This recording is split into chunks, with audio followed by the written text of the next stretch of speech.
What's going on, everybody? Welcome back to the channel. It's your boy D Nasty.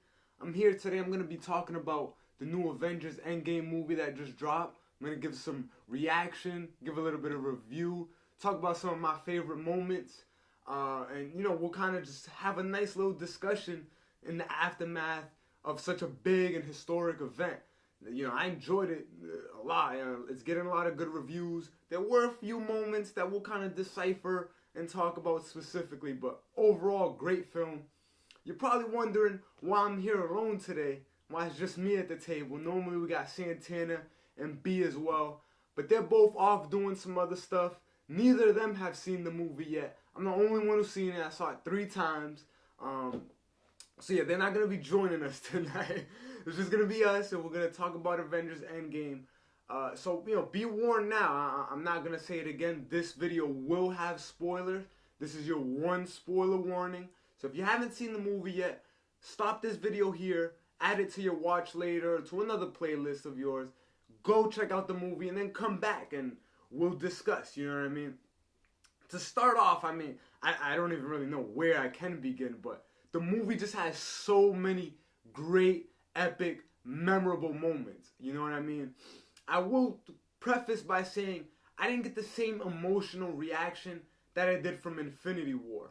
And by that I mean the specifics of the snap and when certain characters dusted away and quote quote died. That made me cry. That had me teared up, you know what I mean? And not that there weren't similarly emotional and sad moments in Endgame, but this one was much less I didn't cry, you know what I mean? I was going in expecting to cry. But I didn't cry. I didn't have any moment where I felt like I was about to cry. But I definitely could feel on the screen that there were emotional moments and times when, maybe other people had a reaction where they cried or got teary-eyed. I just personally didn't. I thought this film had a tone that was much more positive, not necessarily throughout its entirety, but definitely as we got to the end, even though we wrapped up certain character storylines and they had their send-off. We talk about Iron Man, he died. Captain America, he didn't die, but he turned old, We got to see Old Man Rogers from the comics now in the movies. So he kind of be married Peggy or something like that. And Thor, now he's joined the Guardians of the Galaxy. You know what I mean? So, and back to the Iron Man death, while him dying was definitely sad, it was a great send-off. If you go peep this scene, when him and Pepper are having that final moment just after Spider-Man and War Machine kind of came to talk to him. Pepper tells him you can rest now. You will be fine. We're safe. You saved us. And that was a really fitting close for Iron Man. Someone who's always been thinking ahead and paranoid basically about what the future holds and how he can save the most people. You know what I mean? So that was a really good send-off, even though I was sad to see my man go. I was really touched by the Captain America scene. They kind of allude that it might be Bucky who becomes the next Captain America now that Steve is old and he'll no longer be serving in that role. But it's actually Sam Wilson. He actually gives the shield to Falcon, and it's this really culminating moment where Sam's I don't know, it feels like it belongs to someone else, are you sure type. Obviously. And Steve just basically says you're a good man and that's why it's yours. And Sam even looks back at Bucky who's watching them and Bucky just gives a nod of approval. So I was really touched to see that. Really dope to see. I wonder if Sam Wilson will actually become Captain America in future movies or if that was just more a send-off thing. But because we do know that there's a show, Falcon and Winter Soldier, coming out for the Disney Plus service, so I'm excited to see how that's gonna work out.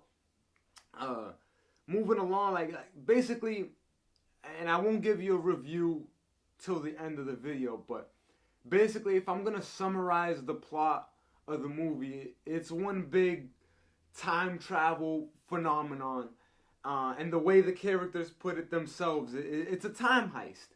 And it is a heist movie. It's about the Avengers basically trying to steal the gauntlet, or steal the stones actually.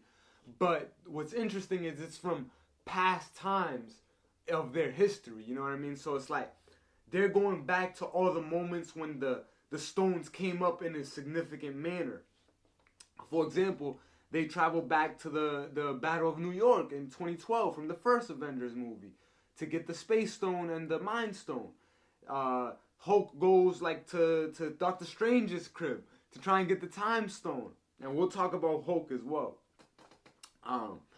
Thor ends up heading to like a time when it was like during the Dark World, the second Thor movie, and he sees his mother and he sees Jane Foster. So I thought that was really cool, like being that this was the end of an era of a 22 film saga. It was really cool, like to pay homage in that manner. You know, what better way than to pay homage and to pay respects to all the moments and times that these characters have been through, than to actually go and relive them and visit them in this final movie. Like that was lit for me. I already kind of mentioned Hulk. A lot of people were asking, will he be in this movie? Is Hulk in this movie? And yes, he is. But he's not the way we're used to seeing him. In fact, he's not the way we've ever seen him before. Hulk is in more or less his Professor Hulk persona, or Doc Green, which is what they actually said in the comics. But to summarize, it's basically the Hulk's body with Bruce Banner's mind clashed into one being, you know. So he walks around as the Hulk, but he's very calm, he's very lax, he's very smart and intelligent, obviously. There's even a scene where they go to the Battle of New York, and it's Cap, it's Tony, it's Ant-Man, and it's Hulk. And they see the original Avengers, like actually from that time, you know what I'm saying? Like Thor with the long hair and Hulk doing his smash, you know what I'm saying? When they have that like nice shot of all of them in one frame from the first movie. So Hulk sees like his past self going all berserk and savage. And Cap tells him like, you know, don't mind kind of doing the same thing. Like try to smash a few things since we're here. And Hulk kind of just like, kind of uncomfortable doing it. He's like doing this like fake growl and such a nonchalant throw of cars, you know what I mean? So he's really digressed in his character, but he is in this movie.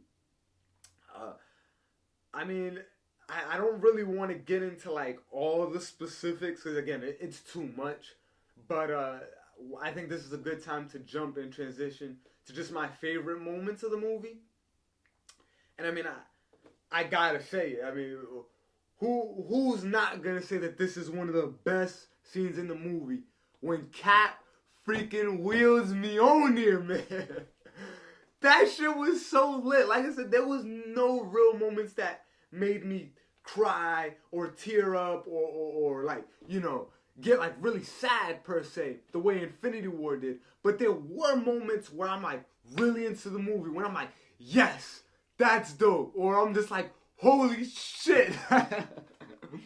Well, so let me give you some preface, you know what I mean? In case you haven't seen it, you need to though.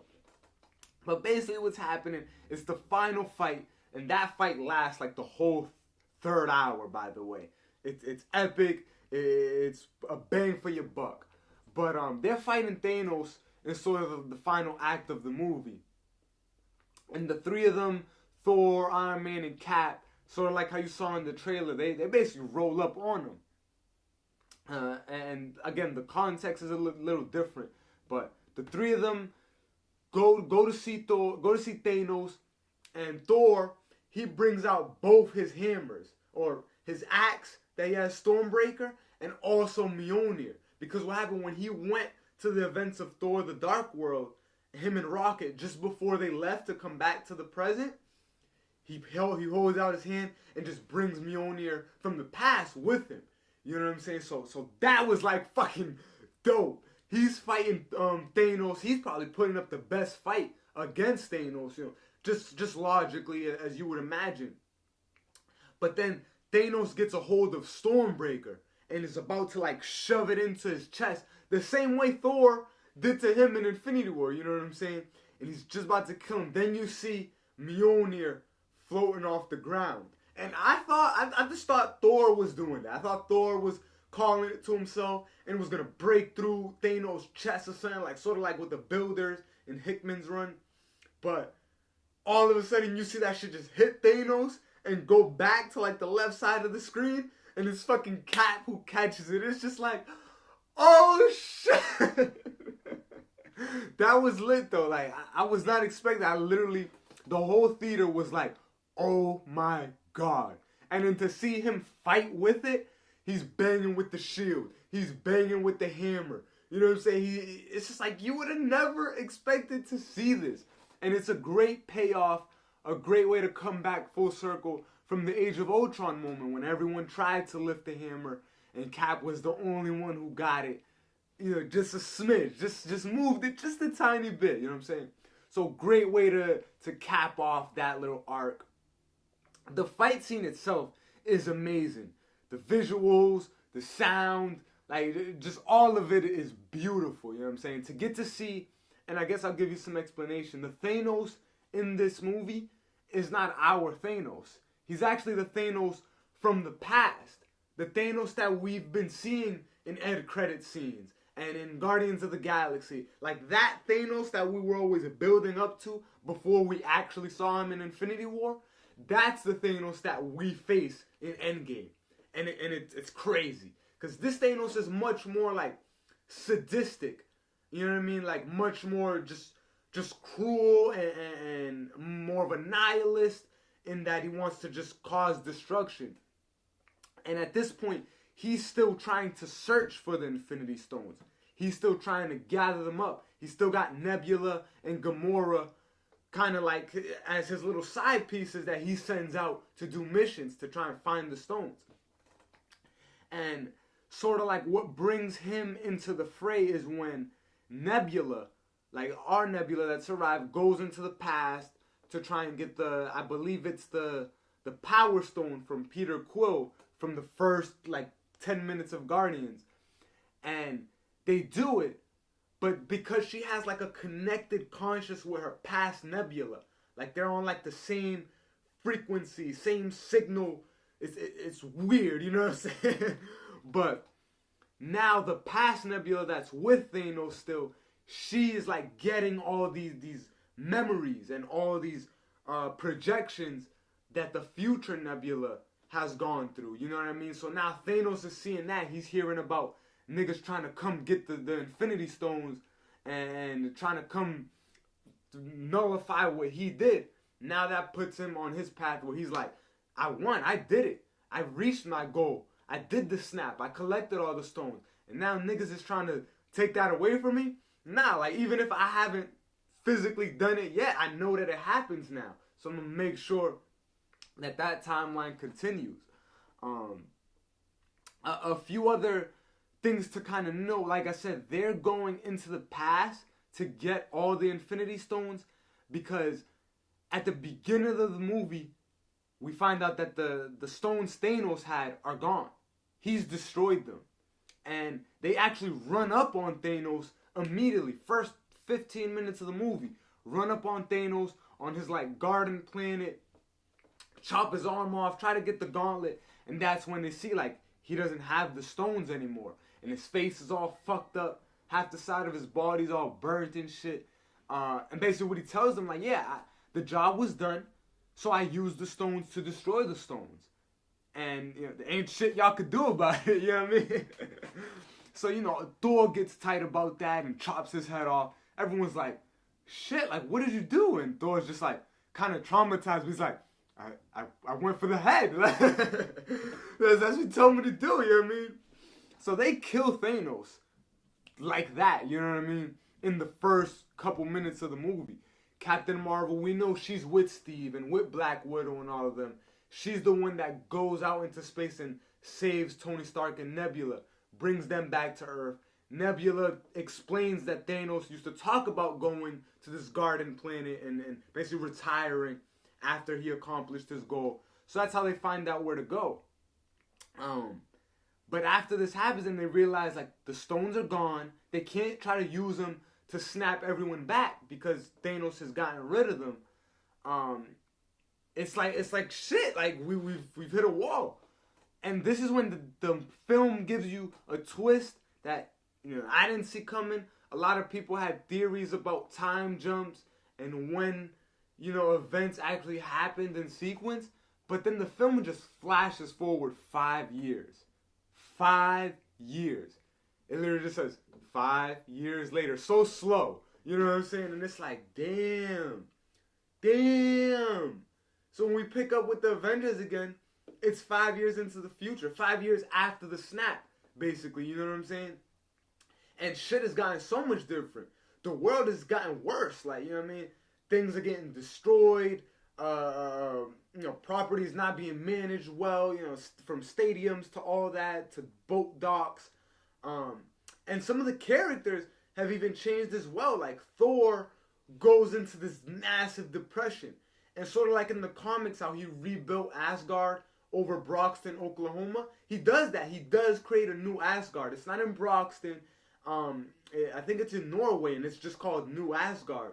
But, sort of tying it in right there. That was really dope to see. And he's drunk. He's always eating. He's gained like a ton of weight. Thor's fat.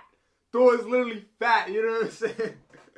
And like I said, Bruce Banner, he's figured out a way to morph his Hulk persona. Black Widow, she's like the leader now. And she got War Machine, Rocket, Okoye, and Captain Marvel, who's now sporting her cool, short hair from the comic books.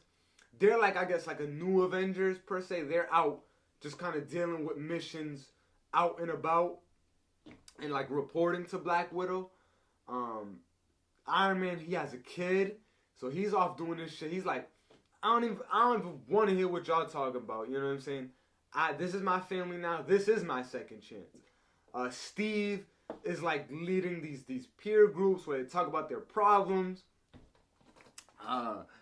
And yeah, like everyone is just kind of hit rock bottom until, what makes them kind of get a new sense of hope is when Scott Lang returns from the quantum realm. Mind you, he's been trapped there since the end of Ant-Man and the Wasp, which kind of coincided with the end of Infinity War.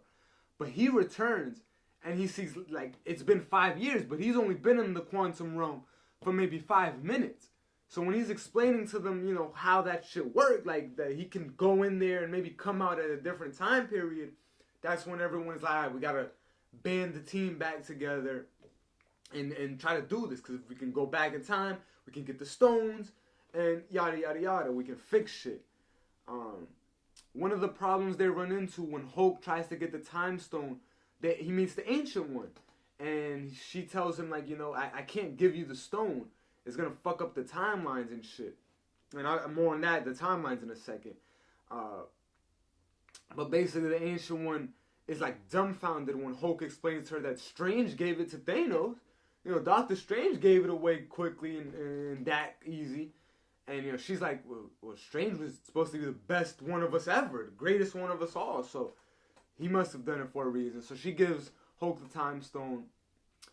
I will say there was, the second time I seen it, I did kind of get teary-eyed when Black Widow and Ronin, or, he's Hawkeye. Hawkeye's become Ronin, this, like, ninja guy. He's just off killing criminals now because he lost his family. He loses his family in the first, like, scene of the movie. But Black Widow finds him. They go to Vormir, to the same planet where Thanos got the Soul Stone. He had to kill Gamora to do it. And that's when Red Skull basically gives them the same speech. Like, you get the Soul Stone, but one of y'all got to sacrifice each other. You got to sacrifice someone you love. And this is when Hawkeye and Natasha get into this dope-ass fight over who's going to be the one to sacrifice themselves. They're fighting over which one of them is going to let themselves die. You know what I mean? Like, Hawkeye is like, I lost my family. I'm doing it to bring back my family, as well as everybody else. So it's only right that I take this. You know what I mean? And then Black Widow's like, nah, like all this time I've been trying to redeem myself and get back to this position of where I can feel good about myself, given all the negative things she's done in the past. And she's like, she really just needed that, you know what I mean? I guess to fulfill herself. But they get into a quick little fight.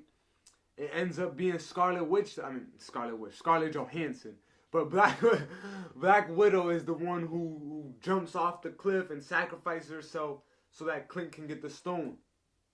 And it's like, shit, man. That was tough to see her go. And I don't think she's coming back. Like, the characters really make that clear, and they really try to hit that home that she's not coming back, you know what I mean? But by the end of the movie, during the last fight, the characters who were snapped away, like Spider-Man, Doctor Strange, all those guys, Star-Lord, they do come back and join the battle. And every single time I've gone, the theater erupts when Spider-Man returns. Like, that's the one guy that when you see him, you start clapping and start yelling and woohoo, you know. But yeah, man. Final thoughts. And before I get there, I'll say, like, the time travel thing. It's cool to see. It's a little confusing. Like, you gotta pay attention. It's like 3 or 4 movies going on at once. So if you leave to go to the bathroom or to get a snack, you might miss some pretty important shit. You know what I mean? You miss some crucial information. But as far as how the time travel works, if you were wondering about that, they can go into the past. It doesn't matter what they change. You know what I mean?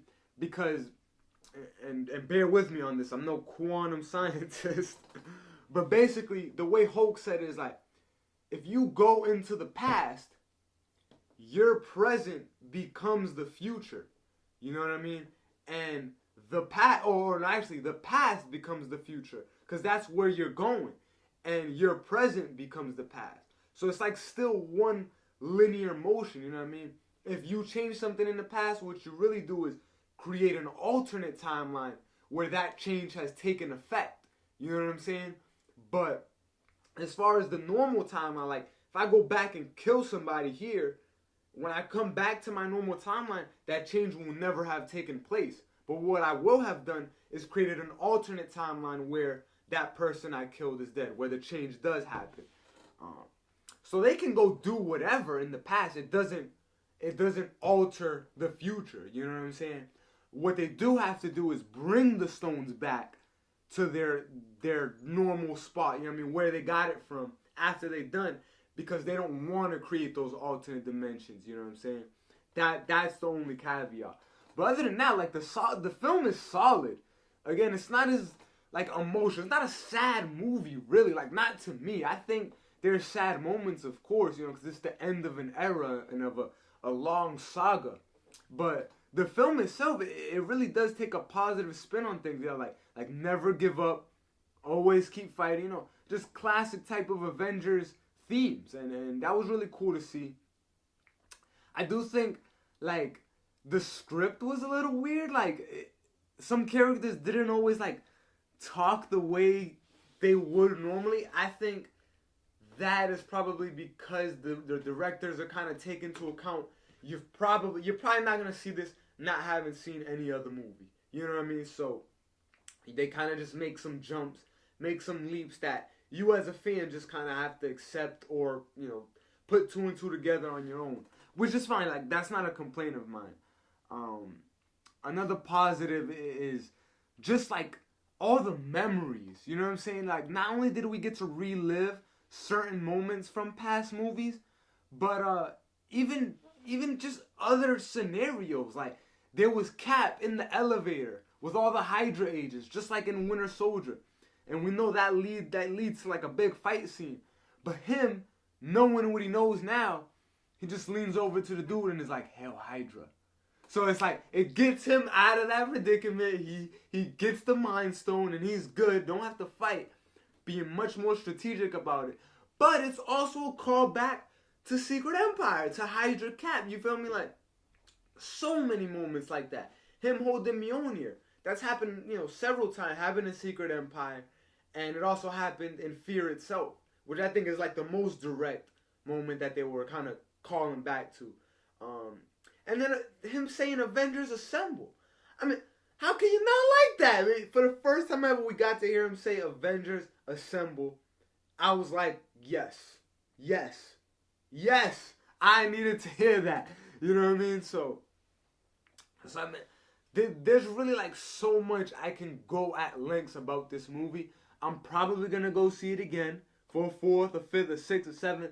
Like, this is probably be the movie I see the most in a theater. I mean, I saw Infinity War 3 times. I saw Captain Marvel 3 times. I saw every Avengers movie in theaters, just generally speaking. But yeah, like, this is a great cap off. And I had so much fun watching this movie. My favorite part has to be when Cap is fighting with Mjolnir. There's even a little moment when Thor picks up Mjolnir and Cap picks up Stormbreaker, because he's just like, hey, I guess I'll grab this one. And then Thor looks, he's like, no, you take this one. And then they like switch, they trade, you know what I mean? That was dope. Like, I love that movie, man. I'm just thinking about it right now. Like, when he got that hammer, he's about to put that shit up Thanos' ass. But, you know, I'm not going to keep you guys forever. I'm going to talk to Santana and B about it. You know, once they see it, we'll do like a more in-depth discussion on the channel about it. I'm a little pressed for time right now. But, you know, let me know what you guys think. If you've seen it, give me some reactions. Like, let's discuss. What are some of your favorite moments from the movie? What are maybe some parts that you didn't like so much from the movie? Because I know I've heard some complaints. I really don't have any. But yeah, like, I know it's not a perfect film. It's not the greatest film of all time. You know what I mean? But it most certainly will probably be the highest selling of all time. So I think that kind of speaks for itself. But yeah, like I said, like, let me know what you think. This is a very historic movie that people are going to be talking about for quite a while. So why not hop in on the discussion, you know what I mean? And keep it here with this channel, with all the Marvel content we do. We'll be doing the order of things. We talk about Secret Wars. We just did that one.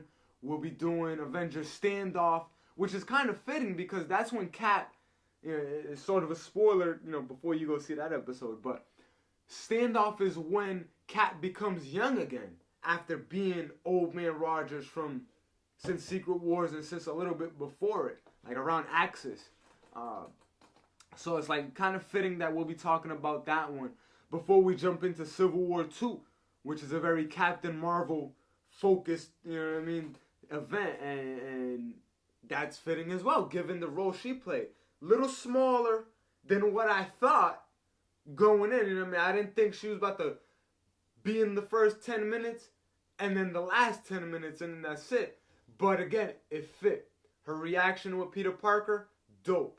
You know what I mean? The A4 scene where they had all the women, all the ladies of Marvel, dope. You know what I'm saying? Like, that was cool. And the fact that she got that with Thanos. When he got the new gauntlet that they had made from the past Infinity Stones, and he tried to snap his fingers, she went and grabbed his shit and held his shit open so he couldn't snap, you know what I mean? And when it was banging, he tried to headbutt her. Carol didn't even move, bro. Unfazed. I'm unfazed, you know what I'm saying? That's probably what she was thinking, nigga. And then, to the point, like, Thanos had to rip out the Power Stone to basically hit her in the face with it. And I guess, you know, before I let you go, I guess I'll give you the wrap up. The way they beat Thanos is by Stark taking the stones out of that gauntlet and putting them into his own, like Stark tech, because it can do that. And then he does a snap. You know what I mean? The whole time Thanos is talking about how he's inevitable and he's the one. That's when Iron Man just responds like, yeah, well, I'm Iron Man. Snap! And then all of Thanos' army starts to dust away. All of the Black Order dusts away. The Chitauri, they all turn to dust before Thanos finally turns to dust as well. And that's it.